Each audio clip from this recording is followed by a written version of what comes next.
होती हैं. So today we will discuss about energy in the gravitational field. Gravitational field या gravitational force, ठीक है. फील्ड, किसी भी फील्ड में जो एनर्जी होती है उस एनर्जी को हम कहते हैं potential energy. What we call it, potential energy.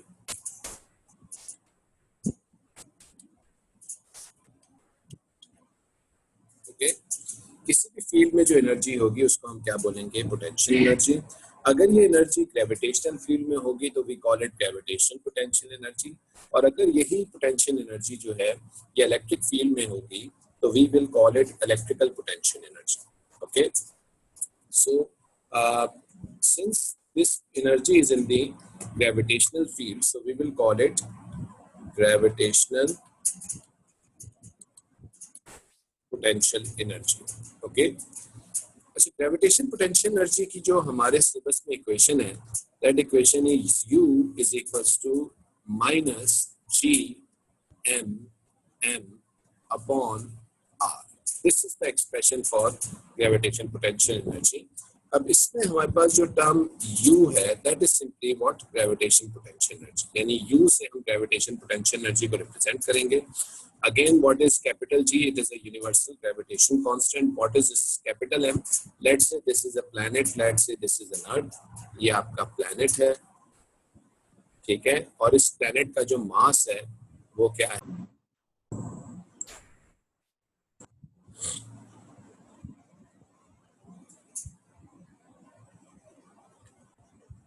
Hello, अब सही आ रही है आवाज? थोड़ा सा बच्चों इंटरनेट का इशू है, ये आज कराची में बहुत सारी जगहों पे इंटरनेट का इशू आया हुआ है और मेरा भी इंटरनेट का इशू हो रहा है थोड़ा सा. मैं भी डेटा पे चला रहा था, अब दोबारा मैं अपने इंटरनेट पे वापस आया हूँ, ठीक है. तो let's go back to our lecture, हम जिस पे थे. ग्रेविटेशन पोटेंशियल एनर्जी की जो इक्वेशन हम लोग इस दफा पढ़ेंगे, that is equation is U is equals to minus Gmm upon R.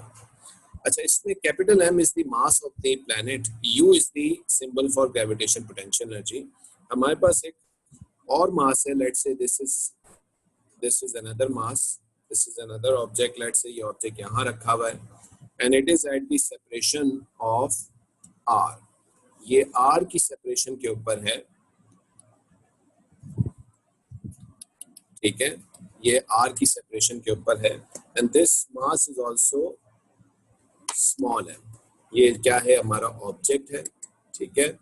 और ये एक ऑब्जेक्ट है जो कि आपके पास R की सेपरेशन के ऊपर एक प्लैनेट से रखा हुआ है. ऑब्वियसली इस ऑब्जेक्ट की सरफेस से कुछ ना कुछ हाइट होगी, ठीक है, कुछ ना कुछ हाइट होगी, दैट इज h. कंसीडर कर सकते हैं उसको h, ठीक है. So we are not talking about h right now, we are just talking about the mass of the planet which is capital M, mass of the object which is small m, and R is the separation and U is the gravitation potential energy at this height, ठीक है. इस point पे let's call this point A. इस point को हम A कह सकते हैं. अब the question may arise in your mind कि sir why we are using a new formula of gravitation potential energy since we have already discussed the formula in AS that gravitational potential energy, जिसको हम GPE लिखते थे वहाँ पे, ये बराबर होता है mgh के. और इसमें हम ये कहते थे कि let's say this is our earth, ये हमारी सरफेस है ये अर्थ की, और उसके ऊपर एक ऑब्जेक्ट जो है जो कि m के मास का है, वो h की हाइट के ऊपर है और इसके ऊपर एक ग्रेविटेशनल फील्ड की वजह से ग्रेविटी या ग्रेविटेशनल फोर्स जो है वो काम कर रही है, जिसका सिंबल हमने G बनाया, ठीक है. Why we are using a new formula? हम न्यू फार्मूला क्यों इस्तेमाल कर रहे हैं? सबसे पहला question may arise in your mind and second question may arise in your mind, why this negative? ये नेगेटिव क्यों, ठीक है. Why not it is positive, ठीक है. So let's talk about these two questions. ये पहले तो इन दो चीजों को एड्रेस करते हैं कि why new formula, number 1, number 2 why negative. क्या बाय द वे कोई डिस्कस कर सकता है कि why new formula this time, why not the old formula we are using for this object? जी, क्या कोई इस चीज का आंसर दे सकता है मुझे?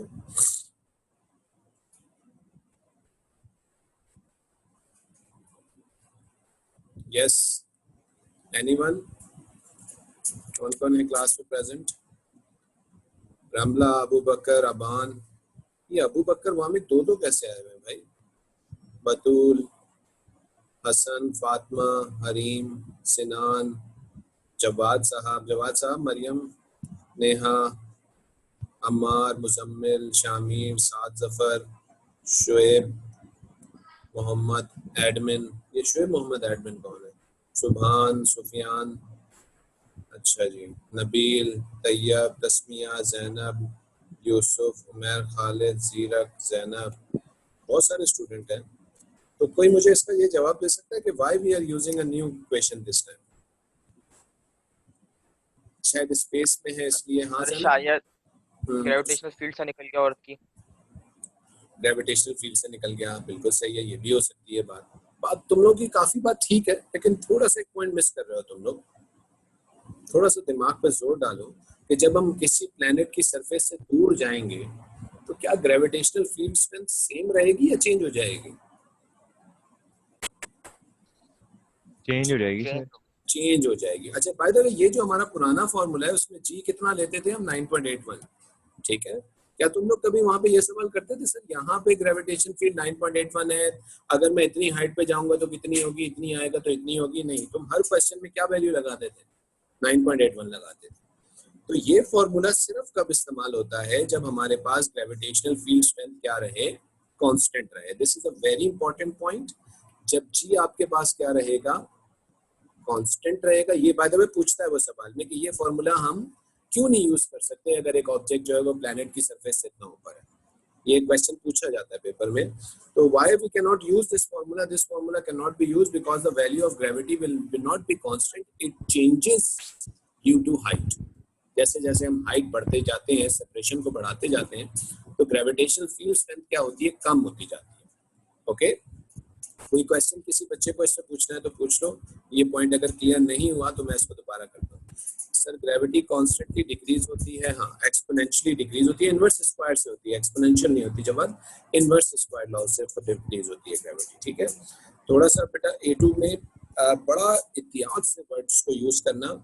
ये कमबख्त एग्जामिनर जो है ना बहुत ज्यादा छोटे छोटे वर्ड्स के ऊपर जो है ना वो तुम्हारे जो है वो मार्क्स काट देता है, ठीक है।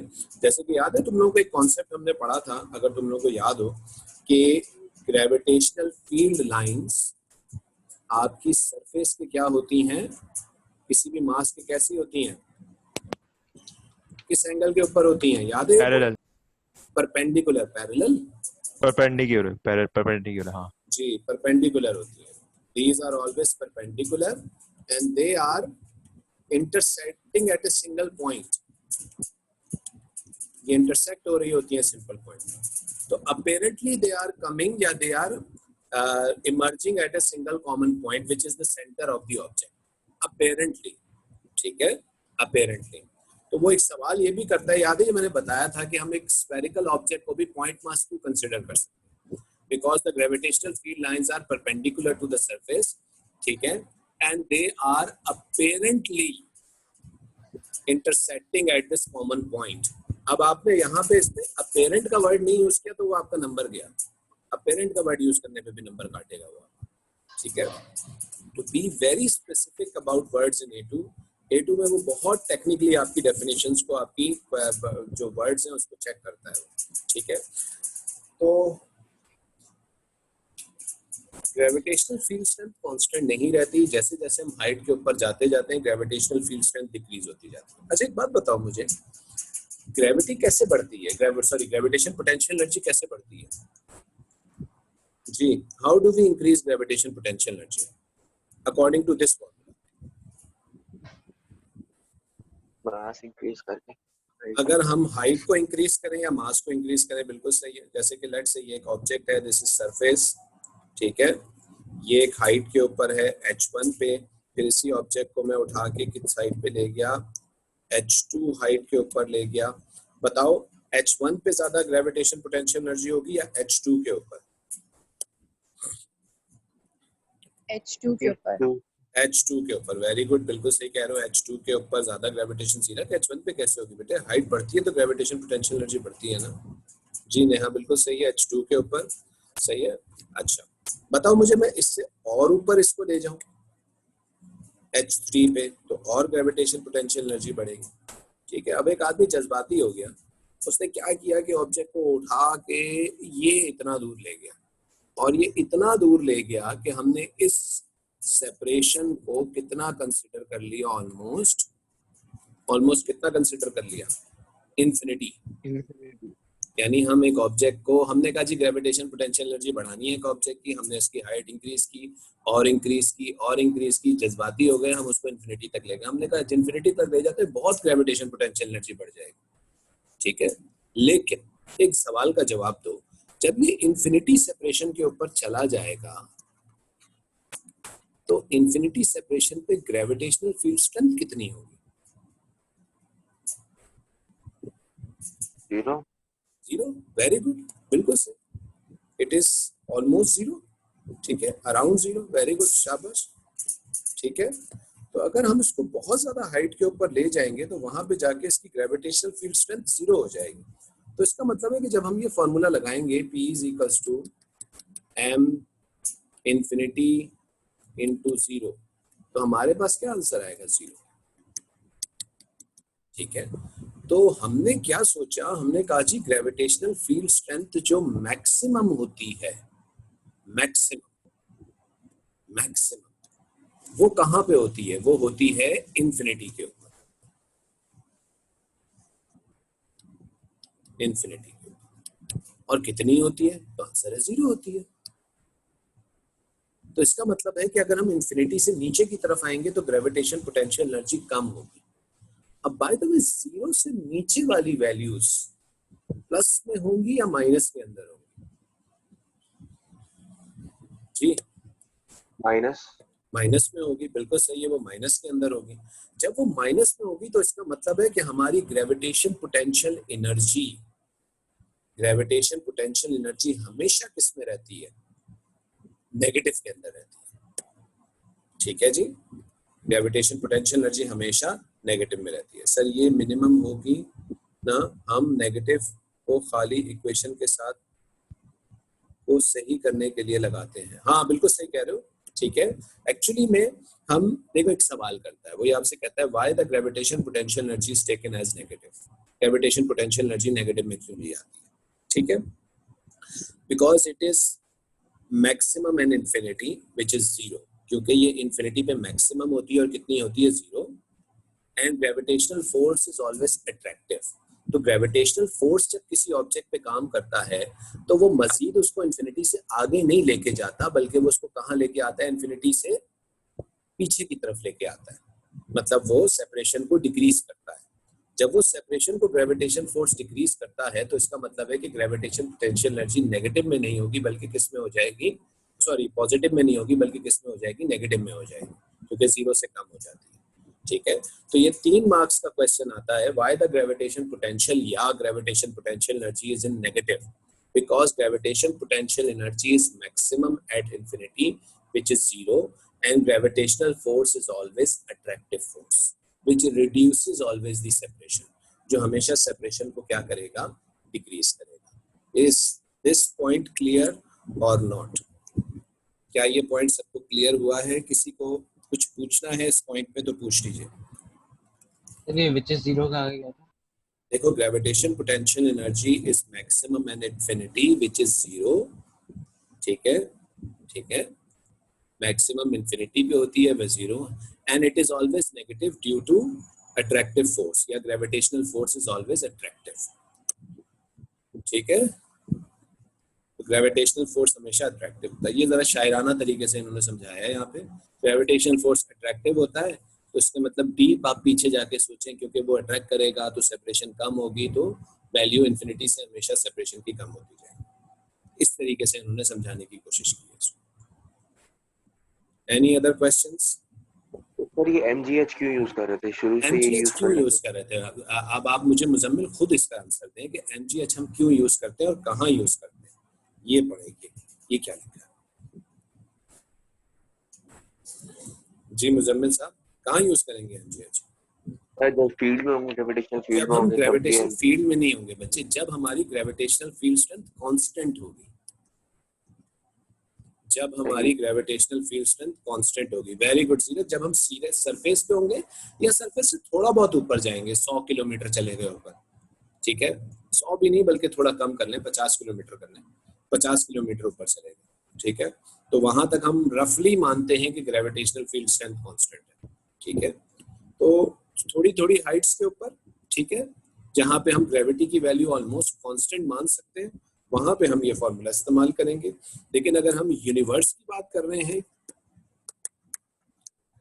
ठीक है, क्योंकि अब हम universal law of gravitation field पढ़ रहे हैं, तो यूनिवर्स में जब हम ग्रेविटेशन पोटेंशियल एनर्जी का फॉर्मूला लगाएंगे तो हम इसको U = G/m/r का फॉर्मूला लगाएंगे।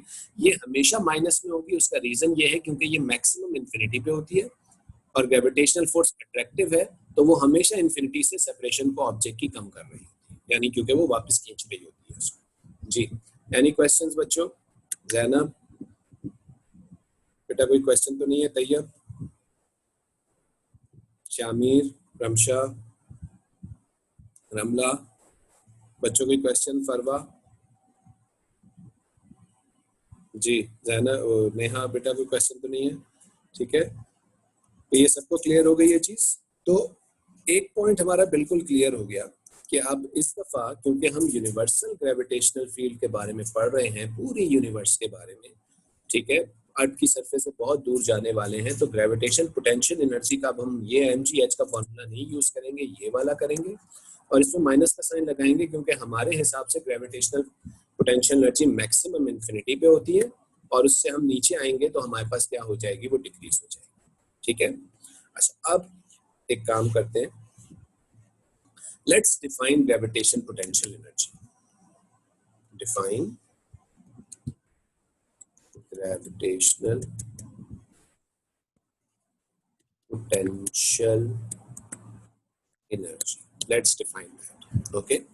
अच्छा देखो, एएस में आप लोगों ने मुझसे पढ़ा है, बहुत सारों ने, मैंने आप लोगों को एक चीज बताई थी कि हमें किसी ऑब्जेक्ट में जब एनर्जी स्टोर करनी होती है, potential energy is known as store energy, तो हमें किसी कंजर्वेटिव फोर्स के अगेंस्ट वर्क करना पड़ता है। ये पॉइंट किस किस को याद है और किस किस को पॉइंट याद नहीं है? ये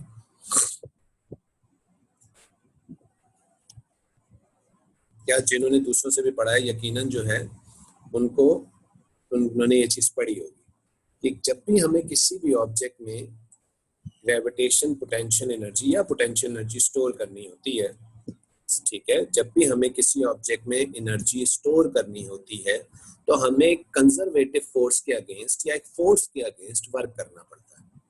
तो हम जब वो वर्क करते हैं तो वो हमारा वर्क ही उसमें उसकी पोटेंशियल एनर्जी बन के स्टोर होता है। क्योंकि देखो, फिर याद रखना, एनर्जी क्रिएट नहीं होती, डिस्ट्रॉय नहीं होती, बस एक फॉर्म से दूसरी फॉर्म में जाती है। तो जब तुम वर्क करोगे तो तुम अपनी एक फॉर्म की एनर्जी को किसी दूसरी फॉर्म में कन्वर्ट करोगे और वर्क करने से तुम्हारी एनर्जी उस ऑब्जेक्ट में स्टोर हो जाएगी। जी, ये सबको पॉइंट क्लियर है? किसी भी ऑब्जेक्ट में स्टोर करने के लिए एनर्जी, पोटेंशियल एनर्जी, उस पर हमेशा एक वर्क करना पड़ेगा एक फोर्स के अगेंस्ट, और वो वर्क उस सिस्टम में उसकी एनर्जी बन के स्टोर हो जाएगा, जिसको हम पोटेंशियल एनर्जी। जैसे मुझे बताओ, ये हमारी अर्थ है, मैं फिर से रिपीट करता हूँ, ये एक ऑब्जेक्ट है, मुझे इसमें पोटेंशियल एनर्जी स्टोर करनी है, तो मैंने इसको यहाँ से यूं एक फोर्स लगाई और इसको उठा के यहाँ से यहाँ ले आया। अब जब मैं इसको यहाँ पे ए से बी पॉइंट पे लेके जाऊंगा, कुछ हाइट पे ले जाऊंगा, तो बताओ इसमें कुछ एनर्जी, पोटेंशियल एनर्जी स्टोर हुई होगी या नहीं हुई होगी?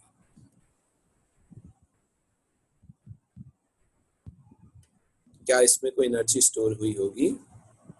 मैंने इसको ए से बी पॉइंट तक लिफ्ट कर दिया, जब मैंने इसको लिफ्ट कर दिया, इसमें एनर्जी स्टोर हो गई, तो ख्याल करो, क्या मैंने इस ग्रेविटेशनल फोर्स के अगेंस्ट काम नहीं किया? Yes sir. तो मैंने कंजर्वेटिव फोर्स के अगेंस्ट उल्टा काम किया है, तो मेरा वर्क इस सिस्टम में इसकी एनर्जी बन के स्टोर हुआ है। इसको दूसरे तरीके से समझो, देखो बच्चों, ये एक स्प्रिंग है, ठीक है, ये अभी अनस्ट्रेच्ड है या अनकम्प्रेस्ड। मैंने इस स्प्रिंग को यहाँ से यूं दबाया, दबा के मैंने इस स्प्रिंग को ऐसा कर दिया, ठीक है। अब बताओ कि क्या इस स्प्रिंग में कोई एनर्जी स्टोर हुई होगी? इसको बाय द वे हम कहते हैं स्ट्रिंग में जो एनर्जी स्टोर होती है उसको कहते हैं इलास्टिक पोटेंशियल एनर्जी। ठीक है, अब जब मैंने इसको यहाँ से यहाँ पुश किया, फोर्स लगा के डिस्प्लेसमेंट की, तो यकीनन मैंने इस पे वर्क किया होगा। और जब किसी स्प्रिंग को आप कंप्रेस करते हो या एक्सटेंड करते हो तो उस स्प्रिंग में एक उल्टा फोर्स बनता है जिसको हम क्या वर्ड बोलते हैं, क्या बोलते हैं? टेंशन। टेंशन। तो क्या हमने इस टेंशन फोर्स के अगेंस्ट वर्क नहीं किया? जी यस सर। बिल्कुल। तो किसी भी ऑब्जेक्ट में एनर्जी स्टोर करने का क्या तरीका है, कैसे एनर्जी स्टोर होती है किसी भी ऑब्जेक्ट में? हमें एक फोर्स के अगेंस्ट वर्क करना पड़ता है। जब हम उस फोर्स के अगेंस्ट वर्क करते हैं तो हमारा वर्क उस सिस्टम में उसकी पोटेंशियल एनर्जी बन के स्टोर हो जाता है। Is it clear? जी जी सर। हाँ भाई, एनी क्वेश्चंस बच्चों? ये पॉइंट क्लियर है? आई होप आप जी सर, सबने जी पहले सर। इस चीज को ऐसे सुना जरूर होगा, आप लोगों ने इस पॉइंट पे ऐसे जरूर पढ़ा होगा। इसी चीज को इलेक्ट्रिक फील्ड पे भी तुम लोग अप्लाई करके देख लो। एक चार्ज को, एक पॉजिटिव चार्ज को दूसरे पॉजिटिव चार्ज के करीब लेके जाओ तो उसमें भी तो एनर्जी स्टोर होगी जिसको हम इलेक्ट्रिकल पोटेंशियल एनर्जी बोलते हैं। ठीक है, अच्छा अब इसकी डेफिनेशन बताते हैं। हमारे पास ये एक प्लेनेट है या एक कोई भी स्टार है, कोई प्लेनेट है, कुछ भी है। ठीक है, इससे बहुत दूर इंफिनिटी डिस्टेंस के ऊपर एक मास पड़ा हुआ है, बहुत दूर पड़ा है इंफिनिटी डिस्टेंस पे। ठीक है, अच्छा हमने इसके ऊपर यहाँ पे क्या लगाई, फोर्स, और इसको चलाते चलाते चलाते चलाते हम एक पॉइंट पे ले आए जिसकी सेपरेशन कितनी है, r। ठीक है, और ये पॉइंट किसके अंदर है, ये पॉइंट इंफिनिटी a है और b पॉइंट जो है that is in gravitational field of planet. ठीक है जी, अच्छा जब मैंने इस पे यहाँ पे इस पे फोर्स लगाई की होगी और डिस्प्लेसमेंट करवाई है तो मैंने इस पे वर्क किया है। और एक चीज जरा ख्याल रखिएगा, यहाँ पे यहाँ जो वर्क हुआ होगा वो नेगेटिव वर्क हुआ होगा, पॉजिटिव नहीं हुआ होगा। ठीक है, यहाँ नेगेटिव वर्क हुआ होगा। बात समझ में आ रही है? उसका रीजन क्या है, क्योंकि आपने अपनी सेपरेशन कम की है, आपने अपनी सेपरेशन डिक्रीज की है, इंक्रीज नहीं की है आपने। ठीक है, इसी चीज को हम लोगों ने सर दूर जाते हुए भी तो, दूर जाते हुए सर दूर जाते हुए नहीं, दूर जाते हुए सेपरेशन इंक्रीज होती है सुभान, दूर जाते हुए सेपरेशन इंक्रीज होती है, डिस्प्लेसमेंट इंक्रीज होती है। जब हम करीब आएंगे तो सेपरेशन हमारी क्या होगी, डिक्रीज होगी ना। हाँ सही है। ठीक है, सर नेगेटिव में भी होता है ना, मतलब अगर हम दूर जा रहे हैं ग्रेविटेशन पोटेंशियल एनर्जी नेगेटिव में होती है क्योंकि इन्फिनिटी पे मैक्सिमम होती है ना, मैक्सिमम इन्फिनिटी पे होती है ना। ठीक है, तो इसलिए हाँ, हमने सही इसको किस तरीके से डिफाइन किया, हमने इसको कहा कि वर्क डन, फोर्स लगा के डिस्प्लेसमेंट हुई है, work done to bring a mass, एक मास हमने उस पे वर्क लग किया, उसको इन्फिनिटी से चलाते हुए हम एक पॉइंट के ऊपर आ गए। वो पॉइंट क्या है, इस point that point is in the gravitational field of this. तो इसकी डेफिनेशन हमने कैसे बनाई, हमने कहा जी वर्क डन ग्रेविटेशन, बल्कि इसको ऐसे स्टार्ट करते हैं, gravitation potential energy at a point, gravitation potential energy किसी भी पॉइंट पे इनसाइड ग्रेविटेशनल फील्ड, यानी ग्रेविटेशन पोटेंशियल एनर्जी किसी भी पॉइंट की होती है ग्रेविटेशनल फील्ड के अंदर, is work done to bring a mass from infinity to a point in the gravitational field. ये पॉइंट क्लियर हुआ है? इसको मैं डिक्टेट करवा देता हूँ, इसको प्रॉपर्ली लिख लीजिए, ये डेफिनेशन पेपर में बहुत बार पूछी जाती है। Gravitation potential energy at a point, gravitational potential energy at a point is work done to bring a mass, work done to bring a mass from infinity to a point, work done to bring a mass from infinity to a point in the gravitational field. In the gravitational field. ये 2 marks की definition है. Okay, any questions, anyone? कोई point sir अगर repeat कर दें. Work done, gravitational potential energy at a point is work done to bring a mass from infinity to a point in gravitational field. बात समझ में आ रही है जी? Any questions? जी हाँ भाई हसन, कोई क्वेश्चन पूछना है बच्चे? नहीं सर. ठीक है, तो ये हमारे पास इसकी डेफिनेशन है. काइंडली इसको इसी तरीके से लिखिएगा, क्योंकि ये गड़बड़, अगर आपने इसमें कीवर्ड्स नहीं लिखे तो आपके मार्क्स कट जाएंगे इसके. ठीक है, तो प्लीज इस डेफिनेशन को जरा प्रॉपर्ली समझ लीजिए. समझाने की भी मैंने कोशिश किया, आई होप कि आप समझे होंगे. हमने फोर्स लगा के डिस्प्लेसमेंट की है, इन्फिनिटी से हम इसको लाए हैं, नेगेटिव एनर्जी हुई होगी, नेगेटिव वर्क हुआ है यकीनन, और इन द ग्रेविटेशनल फील्ड ये हुआ. ठीक है जी, तो इस तरीके से हमारे पास ग्रेविटेशन पोटेंशियल एनर्जी को हम डिफाइन कर रहे हैं. ठीक है, एनी क्वेश्चंस?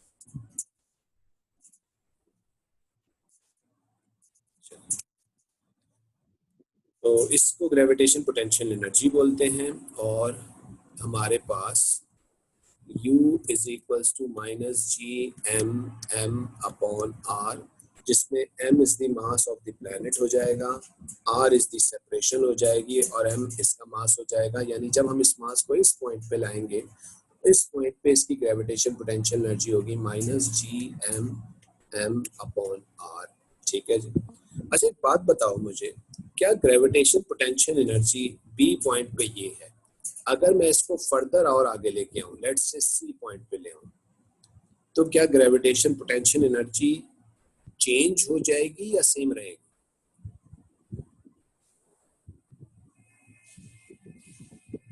जी बच्चों, सर दोबारा बोलिएगा, जरा इंटरनेट का इशू मैं है. इसको बी से सी के ऊपर लेके आया हूँ, इस मास को जब बी से सी पे लाऊंगा तो क्या ग्रेविटेशन पोटेंशियल एनर्जी चेंज हो जाएगी या सेम रहेगी?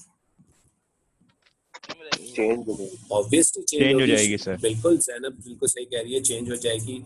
सेपरेशन चेंज हुई है, बिल्कुल सही है नेहा, बिल्कुल text book answer Neha, separation change हुई है. क्योंकि बच्चों जब हम इसको यहाँ से यहाँ लेके आए हैं या इन्फिनिटी से यहाँ पे लेके आए हैं, तो ये सारी की सारी चीजें जी एम एम, ये सबका सब चेंज नहीं हुआ, ये सबका सब कांस्टेंट है.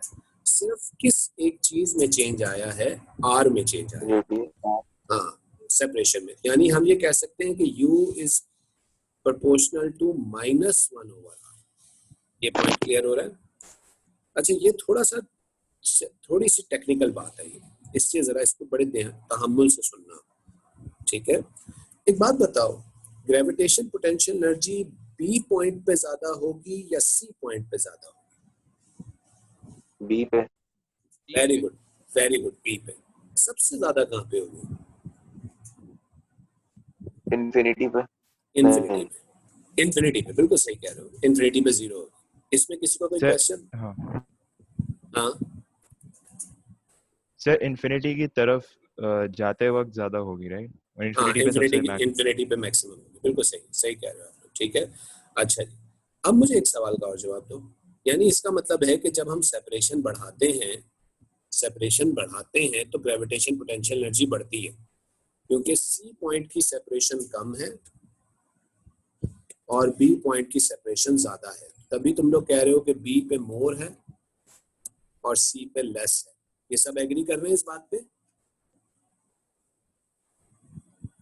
सब एग्री कर रहे हैं इस बात पे बच्चों? जी सर. इक्वेशन तो कुछ उल्टा कह रही है.